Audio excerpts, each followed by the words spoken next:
ویدیو قرار 0 تا 100 کارهایی که باید انجام بدی تا باتری آیفونت سالم بمونه رو میخوام بهت بگم. پس همراهم باش. سلام، من مهسان و اینجا کانال یوتیوبمه. اینجا قرار استاد ترفندهای آیفون بشی. قرار تمام تکنیکایی که میتونی توی گوشیت انجام بدی تا باتری آیفونت سالم بمونه و شارژ بیشتری نگه داره رو میخوام بهت بگم. اولین کاری که باید انجام بدی اینه. وارد ستینگ گوشی میشیم، میایم داخل قسمت سلولار، اون سیم کارتی که اینترنتتون روش فعال هست رو کلیک بکنین، میریم داخل قسمت وایس اند دیتا و اینترنت گوشی رو روی قسمت LTE قرار میدیم. اگه اینترنت گوشیت رو همیشه روی 5G یا 4G میذاری، این باعث میشه که گوشیت مدام دنبال یه آنتن خوب بگرده.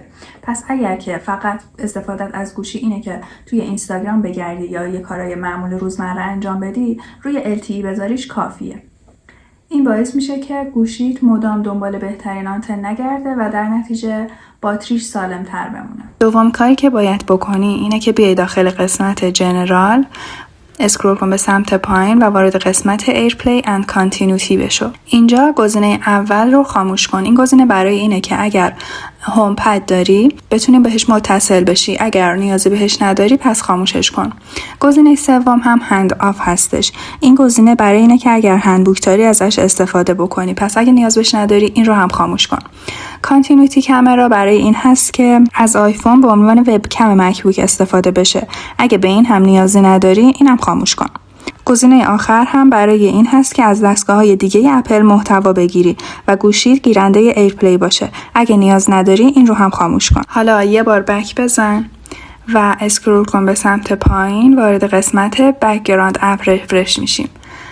توی اینجا میتونیم گزینه اول رو روی قسمت آف قرار بدی، یا اینکه اگر میخوای برنامه‌هایی که داری موقعی که ازشون استفاده نمی کنی هم فعال باشن و به روز رسانی بشن، یا VLAN یا VLAN و سلولار دیتا رو انتخاب کن و این قسمت اونهایی که نیازی بهشون نداری که توی پس زمین فعال باشن اونا رو خاموش کن، چون روشن بودنشون باعث میشه که شارژ باتری زودتر تموم بشه. بک میزنیم، دوباره وارد قسمت ستینگ میشیم، داخل قسمت دیسپلی اند برایتنس کلیک کن و اگر که مود گوشیت رو روی حالت دارک بذاری شارژ کمتری استفاده میشه و باتریت سالم تر میمونه.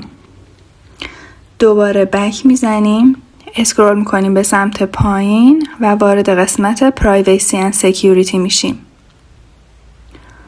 اسکرول به سمت پایین و وارد قسمت آنالیتیکس اند ایمپروومنتس میشیم.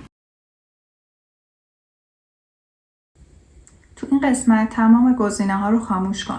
این گزینه‌ها باعث میشه که شرکت اپل بر اساس اطلاعاتی که از گوشی شما دریافت میکنه بتونه عملکرد بهتری رو ارائه بده. ولی خب این ارسال اطلاعات باعث میشه که هم باتری شما ضعیف بشه و هم اینترنت شما مصرف بشه. آخرین کاری که باید انجام بدی اینه، بیا داخل قسمت اپس، وارد اپ استور میشیم و گزینه اول رو خاموش میکنیم، گزینه دوم اپ آپدیتس رو خاموش میکنیم، بک میزنیم، گزینه سوم و چهارم رو هم خاموش میکنیم. این گزینه ها برای دانلود خودکار و اتوماتیک برنامه ها هستن. اگه نیازی به اینها نداری اینها رو هم خاموش کن تا شارژ گوشیت بیشتر بمونه و باتری گوشیت سالم تر بمونه. اگه این کاری که گفتم رو انجام بدی قطعاً باتری آیفونت سالم تر میمونه و شارژ بیشتری نگه میداره. انجامشون بده و بعد از چند مدت بیا بهم بگو که این کارا برای گوشی تو جواب داد یا نه.